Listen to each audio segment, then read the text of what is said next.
Here we have a Mindecraft chest. I need to be able to lock this electronically.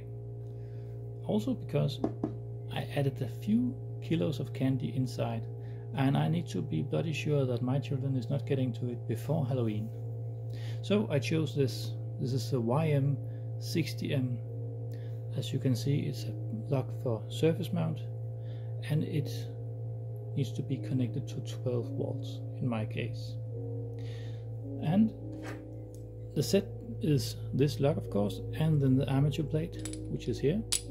Once these two meet and have a good contact, then they will have a holding force of 60 kilos approximately. Well, approximately, because you need to be sure that you always add these two washers, otherwise it will just not be flexible enough to have the best contact possible between the electronic lock, the magnetic lock here, and your armature plate. The mounting of this, well, you need to be sure that these pins also are inserted, because if not, it will be able to rotate, of course.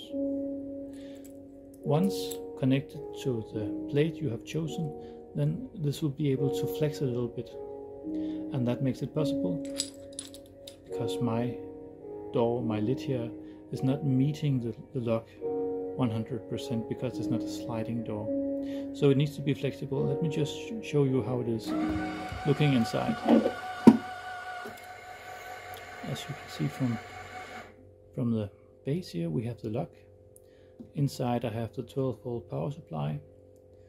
I've added a push button to release it, and then up here we have the armature plate, and maybe as you can see from the video, it might not be easy to see, but I think we at least have about 1.5 millimeter in each direction it can move, and that makes it possible to have a really snug connection between the lock and the armature plate.